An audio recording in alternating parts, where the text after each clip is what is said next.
bienvenidos a Derecho a tu Alcance. Soy Cristina Coronado y a partir de este momento estaré con ustedes respondiendo a esas preguntas que muy gentilmente nos han enviado para aclarar esas dudas jurídicas, esas circunstancias que están allí haciéndoles ruido en la cabeza y que quizás justamente no tienen una claridad sobre la forma en la cual seguirlas. El día de hoy, como todas las semanas, tenemos 4 preguntas que ustedes nos han enviado y que las vamos a ir respondiendo a medida que las vayamos recibiendo. En este caso tenemos preguntas que van desde el aspecto laboral, todo lo que tiene que ver con el tema de arrendamiento, derecho penal, derecho civil, derecho sucesoral, y agradecemos justamente que esto sea así, porque desde el punto de vista de nosotros como producción nos hacen ponernos al día, investigar, estudiar nuevamente y para ustedes sentir justamente esa receptividad y esa apertura hacia cualquier tipo de circunstancia en la cual estén en algún tipo de temas que no sepan la respuesta. Esto dice así: buen día, ¿los padres están obligados o no a darles dinero a los hijos mayores si venden sus bienes en vida? Y fíjense que esto resulta más común de lo que la gente cree. Hay personas que consideran que el tema de las herencias es un derecho que puede ser reclamable cuando la persona que va a heredar se encuentra evidentemente en alguna necesidad económica y pues exige que se le sea entregado ese derecho y le exige a la persona que eventualmente será quien aperture ese caudal sucesoral una vez que fallezca, que le entregue entonces lo que le corresponde. Imagínense ustedes en vida. Es prácticamente entonces como adelantarte a algo que no ha ocurrido y en cierta forma supeditar lo que puede ser la voluntad de un individuo. El tema del derecho sucesoral debe manejarse con mucho tino, puesto que, si bien es cierto, los padres, por teoría, deberían dar todos sus bienes en testamento a sus hijos, esto no es obligatorio para ellos. De hecho, las circunstancias desde el punto de vista del derecho de propiedad es tan amplia que todos aquellos bienes que usted haya tenido, que usted haya logrado adquirir durante lo largo de su vida, le pertenecen precisamente hasta el día de su muerte. Una vez que su personalidad jurídica cesa con el acaecimiento de su fallecimiento, es allí en donde se inician una serie de derechos para terceros, para las personas que usted haya escogido en el caso de que usted haya dejado un testamento, o las personas que tengan nexos de consanguinidad, es decir, de sangre o de afinidad consigo, por aquello de lo que tiene que ver con el respeto y lo que tiene que ver con lo que establece la ley. Pero el punto es que esta situación no es de carácter obligatorio para nadie. Con esto quiero decir que si usted se compró 5 casas, 5 carros, un apartamento en la playa, tiene acciones en una empresa y desea que esto pase a otras personas que no son sus hijos, usted perfectamente entonces lo que debería hacer es un testamento, evidentemente en vida, antes de que usted fallezca, con especificación de que usted está en uso del ejercicio de sus plenas facultades mentales y da esa disposición, esa situación o esa intención en donde usted establece que el fin que se le vaya a dar, el destino que vayan a tener esos bienes, es lo que usted considera y que evidentemente será parte de lo que son sus mandatos una vez que ya no esté en este plano. Existe un aspecto desde el punto de vista ético, todo lo que tiene que ver con la reprochabilidad social, de esa injusticia que puede significar para algunos que la persona entonces no le haya dejado alguna propiedad a sus hijos o todas las propiedades a sus hijos, pero al fin y al cabo el derecho de propiedad es tal que implica justamente eso: usar, gozar y disponer de aquellas cosas como bien lo prefieran. Hasta allí deberíamos estar claros en el sentido de que si eres propietario de algo, entonces tú decides qué hacer con eso. Pero ¿qué pasa cuando los hijos exigen a los padres que les entreguen cuentas, les rindan cuentas de las cantidades dinerarias que han obtenido producto de la venta de sus bienes?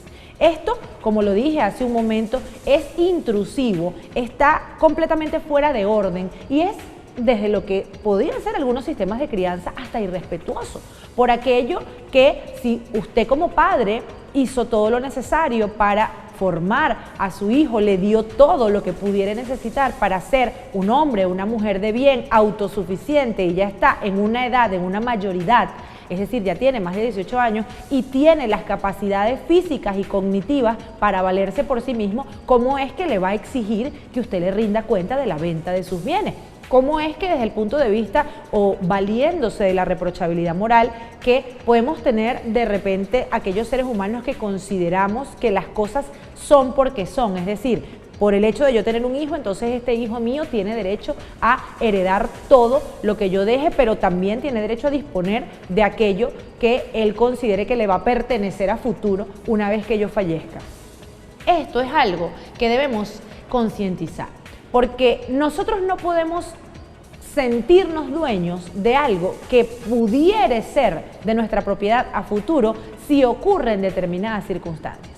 Imagínese entonces que usted es el hijo de esta persona que tiene esas 10 propiedades. Usted considera que una vez que sus padres fallezcan, por lo menos una de esas 10 propiedades le van a pertenecer por concepto de herencia. Y usted entonces ya empieza a hacer planes de lo que haría y las inversiones que tendría con esas propiedades.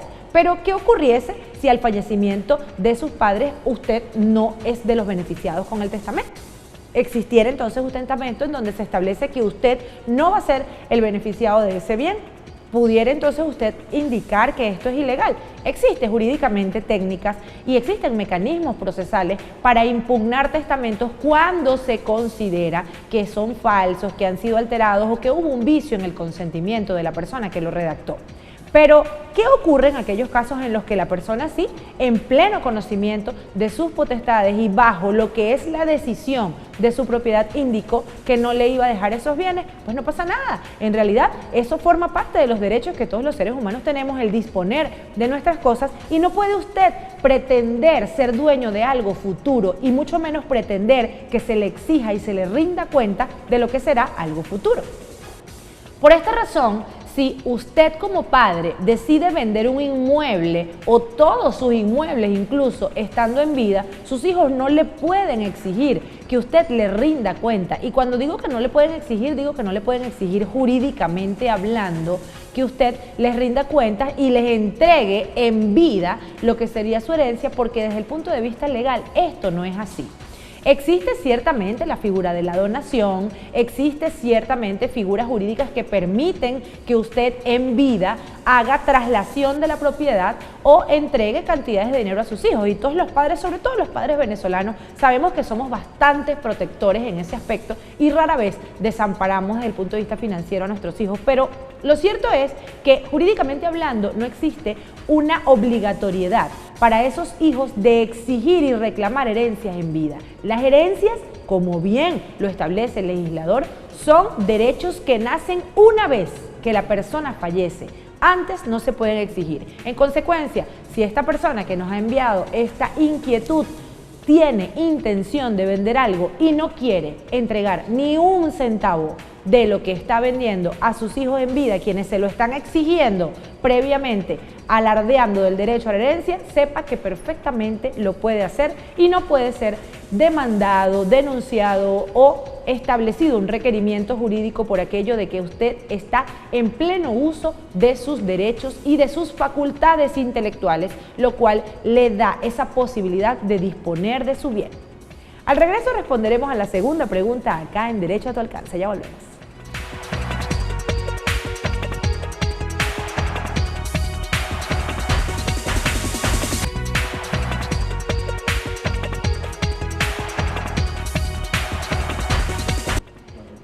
Estamos de vuelta a Derecho a tu Alcance respondiendo a las preguntas que nos han enviado y que tienen que ver con esas situaciones cotidianas que quizás no pueden ser resueltas por los particulares y ameritan entonces la intervención de la justicia.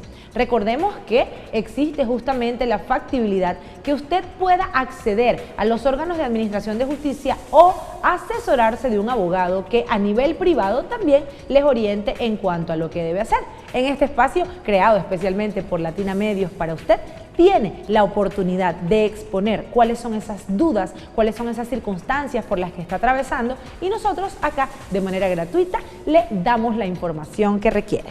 Esta duda dice lo siguiente: tengo un vecino en Santa Rosa que a cada momento lava carros, máquinas y demás objetos en la calle llenando pues toda la cera y botando este preciable líquido.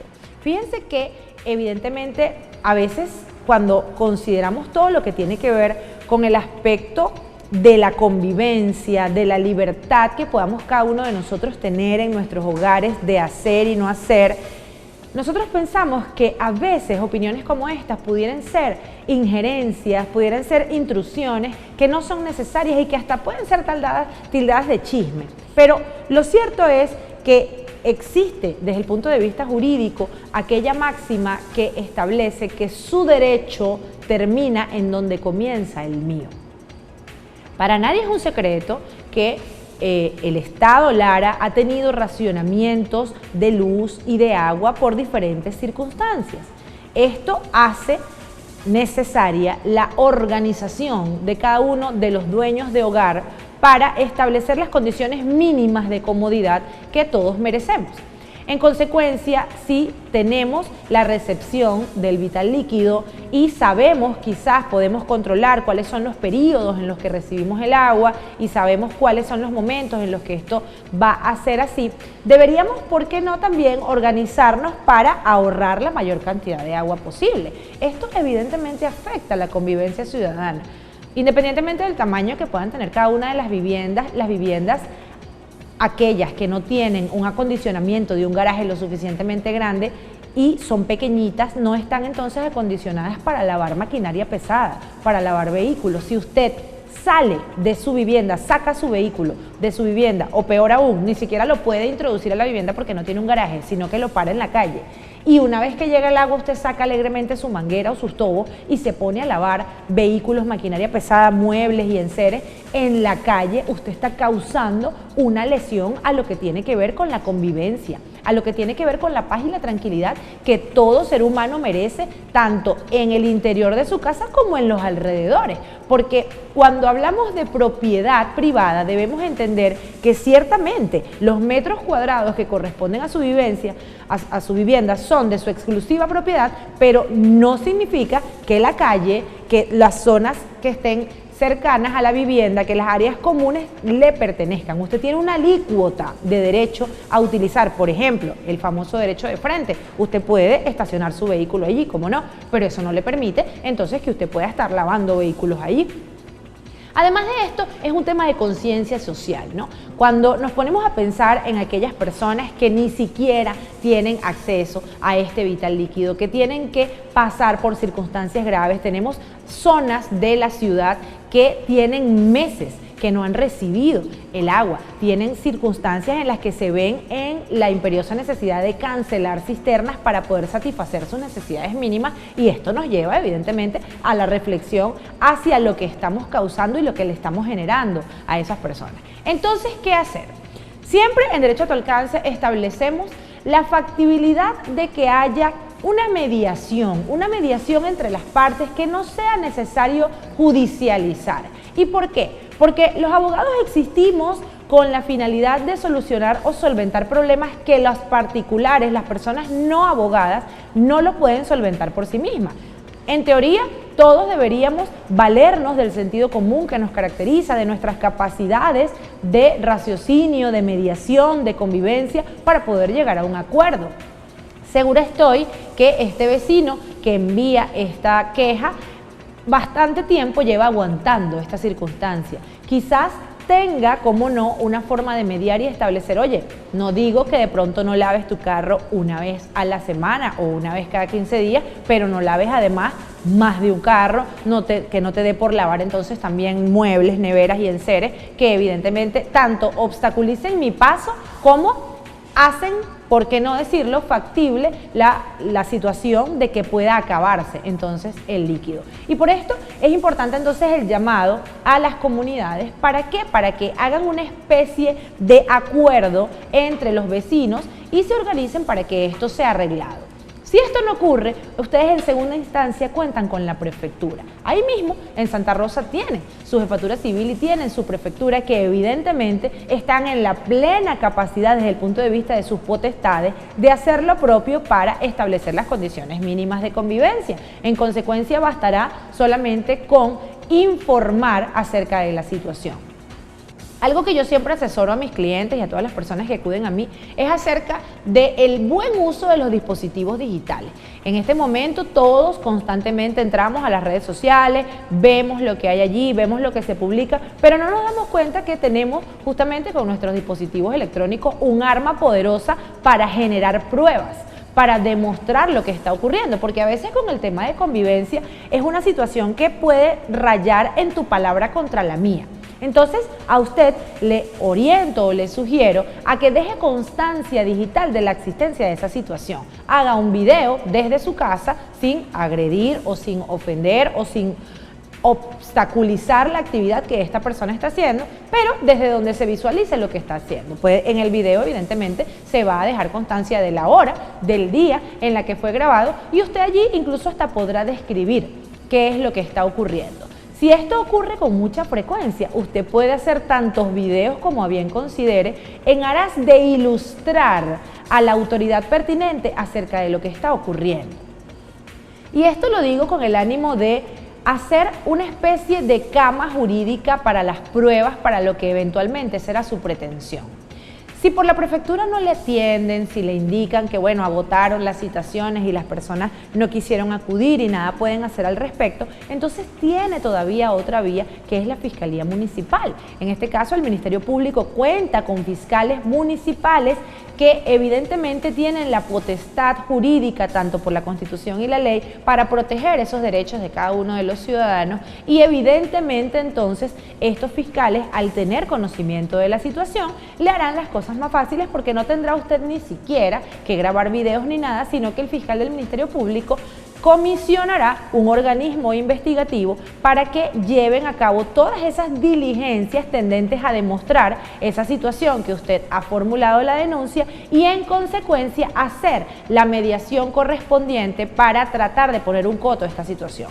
Si esto no ocurre, si la persona no cede, si no accede a cesar en su conducta lesiva desde lo que son los buenos comportamientos a nivel de la comunidad, entonces se procedería, por qué no decirlo, a una imputación por alguna de las faltas que contempla justamente este tipo de comportamientos. Lo que sí es importante acá, y es lo que siempre llamamos a todas las personas que nos ven, es a la reflexión de que está prohibido hacerse justicia por sus propias manos. Aunque pueda ser muy violenta la situación, aunque pueda ser muy molesta, aunque pueda ser muy engorrosa y pueda ser muy frecuente, el hecho de que existan organismos, de que tengamos estos instrumentos jurídicos para tratar de regular estas circunstancias hace que no sea necesario que usted caiga en la mala praxis de hacer justicia por sus propias manos, porque esto lo que puede devenir es en problemas mayores que pueden generar circunstancias bastante incómodas. Entonces, por esta razón, los invitamos a que hagan uso entonces de estos mecanismos que les hemos dicho para que ejerza justamente ese derecho al reclamo, el derecho a la libre petición que constitucionalmente todos tenemos consagrados y evidentemente todo conducente a esa factibilidad, a esa potestad que tenemos los seres humanos y los ciudadanos de bien de vivir en absoluta paz. Al regreso responderemos a la tercera pregunta acá en Derecho a tu Alcance. No te vayas.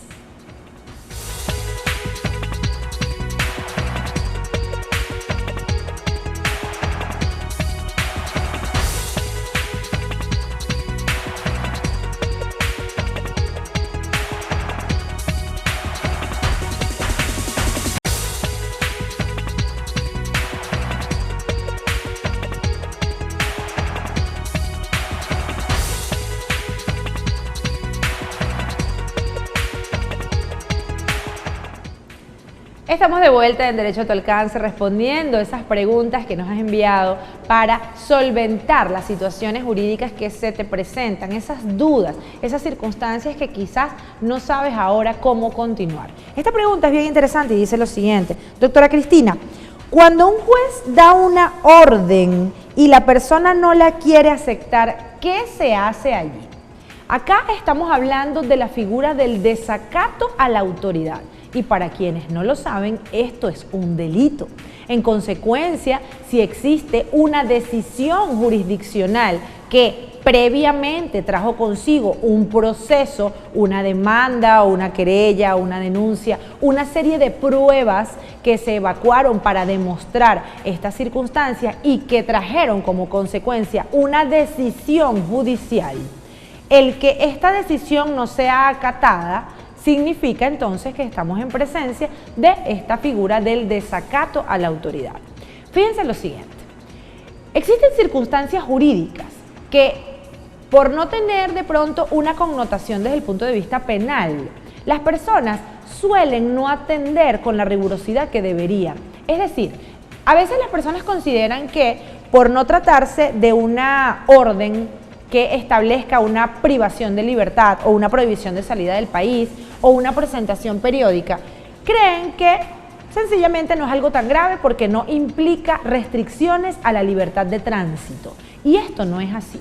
La investidura jurisdiccional, la autoridad de un juez de instancia, un juez de municipio o un juez de alzada que emite un fallo, que establece una decisión mediante la cual se ha fundamentado, como lo he dicho, en una serie de pruebas y en una serie de elementos que arribaron a su convicción para establecer que era necesaria esa decisión a la que arribó mediante la sentencia, significa que esto ha tenido lo que los abogados conocemos como un debido proceso.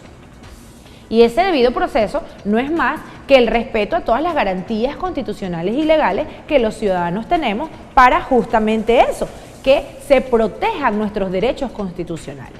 Entonces, si usted, actuando apegado a la ley, jurídicamente hablando, efectuó un reclamo, una petición que tuvo una condición jurisdiccional, es decir, que fue elevada a un tribunal de instancia y que trajo como resultado la emisión de una sentencia, y usted entonces, respetando las investiduras de los funcionarios involucrados allí, desde el alguacil hasta el juez, usted está esperando el acatamiento de la decisión, es decir, que la decisión se haga efectiva, y se da cuenta de que esto no ocurre.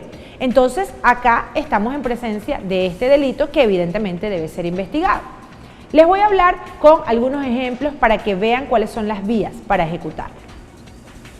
Si usted está de pronto demandando un incumplimiento de contrato en un arrendamiento inmobiliario y esta demanda arribó a la sentencia mediante la cual se le dio la razón, supongamos que el inquilino tiene más de 6 meses que no le cancela, no le responde el teléfono y tampoco se sale de la vivienda, entonces usted no se vio en otra necesidad sino que demandarlo. Y el tribunal efectivamente, una vez que corroboró su contrato de arrendamiento, sus intentos de cobro, la verificación de que la persona ni siquiera contesta a las notificaciones jurisdiccionales, entonces arriban al fallo de establecer que sí, que ciertamente entonces se logra o se arriba a la resolución del contrato por aquello de que no ha sido cumplido por una de las partes que está involucrada y ordena, en este caso, el desalojo de la vivienda de ese inquilino que está incumpliendo con su contrato.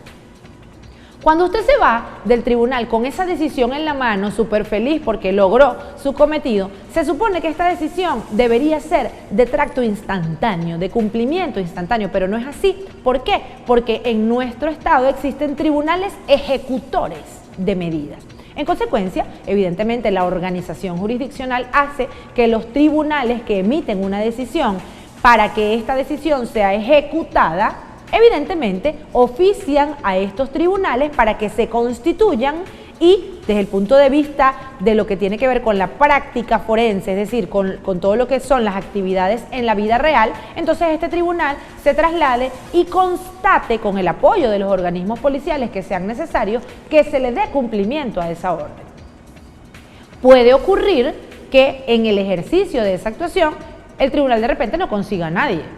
Y como no consiguieron a nadie, ¿qué pueden hacer? Entonces es allí donde a usted le nace nuevamente otro derecho y es el de denunciar a esa persona o a ese grupo de personas porque no están acatando la decisión jurisdiccional. El desacato a la autoridad es un delito establecido en el Código Penal y que se pena con prisión y que evidentemente implica entonces una investigación penal. Y usted me dirá, ¿pero cómo la hago? ¿Cómo entonces elevo esas solicitudes? ¿A dónde voy? Fácil. Si usted tiene su decisión consigo y vio que la decisión no ha sido acatada, es decir, la situación jurídica todavía se encuentra afectada, porque recordemos que todas las decisiones jurisdiccionales tienen como fin tratar de solventar una situación jurídica que ha sido afectada. Entonces imaginemos que su situación jurídica todavía sigue siendo una afectación. Por ejemplo, entonces en este caso la ocupación del inmueble, siguiendo con el ejemplo del arrendamiento. Entonces, ¿qué pasa? Usted, al notar que el acatamiento de la decisión no fue hecho, usted se dirige al Ministerio Público y usted, con su sentencia en mano, de la cual de una vez le advierto, saque copia porque la va a tener que consignar en la denuncia, usted, y copia de su cédula de identidad, va y solicita al fiscal que esté de guardia en esa sede para que le reciba su denuncia y le expone todos y cada uno de los hechos por los cuales está atravesando.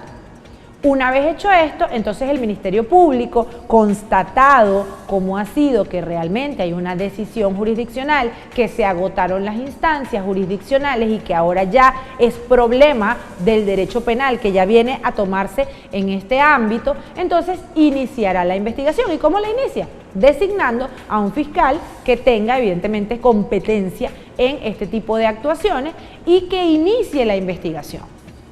¿Cómo hará entonces el fiscal? Dictará un auto de inicio de investigación, comisionará al organismo que considere correspondiente para la práctica de las diligencias de investigación, que no son más que la verificación de las circunstancias que usted ha expuesto, y una vez que se ha constatado esto, entonces lo que se hace es la correspondiente imputación de ese individuo que está desacatando esa decisión jurisdiccional. Hecho esto, entonces usted allí estaría cumpliendo con todos los requisitos que establece la ley a cada uno de los ciudadanos para que lleven a cabo sus posturas y evidentemente entonces respetando y garantizando que usted como buen ciudadano está acatando cuáles son los mecanismos y las vías. Volvemos a la prohibición de hacerse justicia por sí mismo. Puede ser muy frustrante para una persona, y lo entiendo, el que haya agotado todas las instancias jurisdiccionales y haya hecho todo lo necesario para que el Estado cumpla a través de sus instituciones y darse cuenta de que una vez que fue agotado todo este procedimiento no se cumplió, pero recordemos que justamente para eso están creadas las instituciones en nuestro país y por esta razón usted debe ceñirse a cada uno de los procedimientos y velar porque los operadores de justicia, todas las personas que están involucradas en el sistema de administración de justicia, hagan su trabajo, cumplan con su deber y en consecuencia los ciudadanos noten que las decisiones sí tienen un poder. Al regreso responderemos a la cuarta y última pregunta acá en Derecho a tu Alcance. Ya volvemos.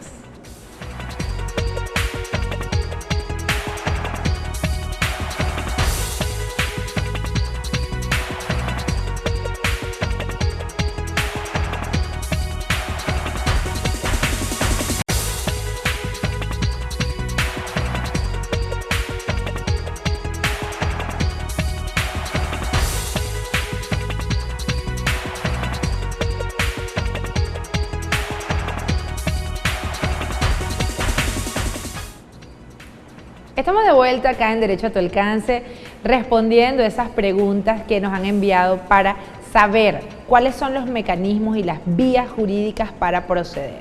Fíjense que a veces pensamos que todo lo que tiene que ver con el derecho se circunscribe a los contratos, a las denuncias por homicidios, por robos, por cosas graves, herencias, y desatendemos cuestiones que pensamos que son pequeñas, pero que son de gran importancia para cada uno de nosotros porque forman parte de nuestra convivencia. Y en este caso me estoy refiriendo a una solicitud declaratoria que nos han pedido sobre las mascotas, el maltrato animal. Y esto me hizo reflexionar que constantemente quienes tenemos mascotas, pues ellos están ahí, forman parte de nuestro día a día, pero poco atendemos a los derechos que ellos realmente tienen. Fíjense lo que me dicen acá. Doctora, quisiera saber cómo se maneja el tema del maltrato animal. Tengo un vecino que tiene varios perros que utiliza con la finalidad de colocarlos para que peleen, no los alimenta bien, los maltrata constantemente y de verdad yo que soy dueño de perrito siento que esto se está yendo de las manos. Y yo que también soy dueña de uno, creo que esto es lo más terrible que puede hacer cualquier individuo. Fíjense que en nuestro país existen leyes tendentes a proteger justamente a los animalitos. Existe la Ley Penal del Ambiente, existe el Código Penal, existen leyes que están tendentes a tratar de poner freno a esas personalidades psicopáticas y que pueden ser bastante peligrosas para cada uno de los individuos. Y ustedes dirán, ¿y por qué me fui tan allá? Esto es por lo siguiente. Si existe una mascota, ¿ok? O no necesariamente tiene que ser un animal doméstico, también puede ser un animal de cría, un animal de carga, un animal de pasto. Cualquier ser vivo puede, en este caso, y de hecho está protegido jurídicamente por la legislación. En el caso de las mascotas existe una especial atención. ¿Por qué? Porque se está entonces delegando a un humano, a una persona que es susceptible de ser sujeto de derechos y deberes, el cuidado y la atención de una mascota.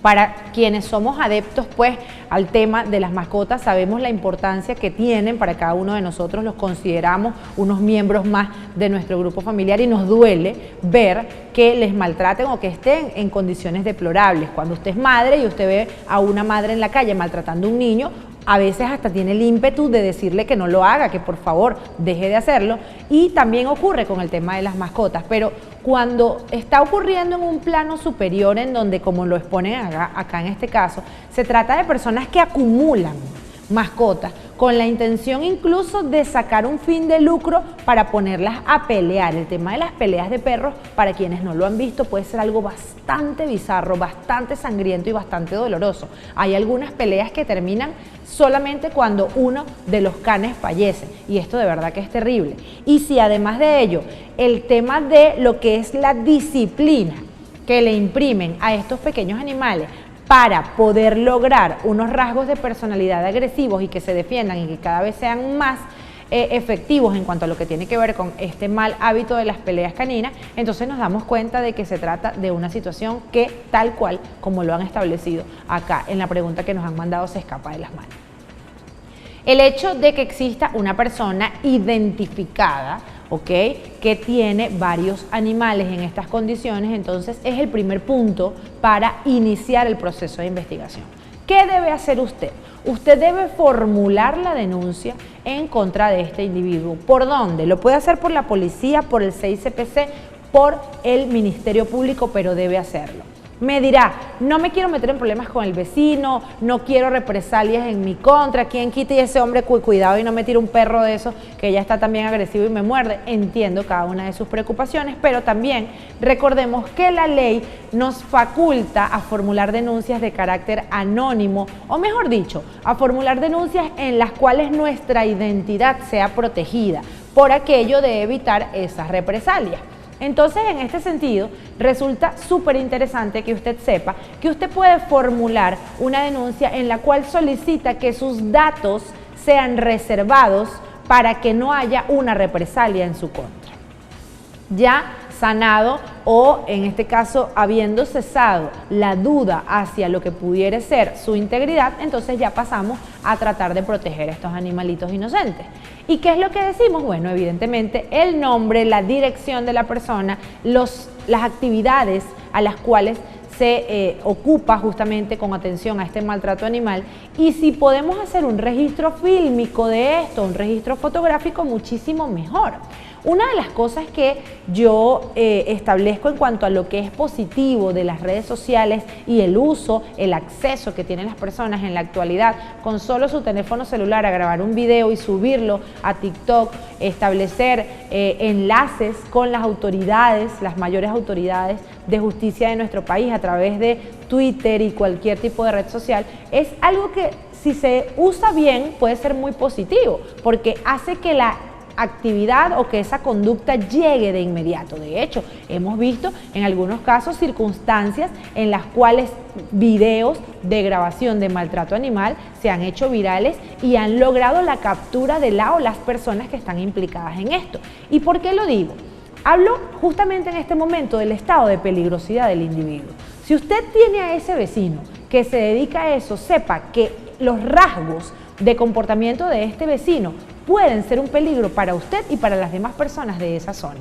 Y no lo digo solamente por los perros que puedan tener esas personas, no, lo digo por ustedes, porque desde el punto de vista conductual, el que una persona haga actividades violentas en contra de un ser indefenso, allí ya se establece un estado de peligrosidad que a nivel criminológico siempre los abogados estamos alertas. ¿Por qué? Porque ese grado de temibilidad de un individuo puede hacer que pase de maltratar a un animal a maltratar a un niño, a maltratar a un anciano, a maltratar a cualquier ser viviente.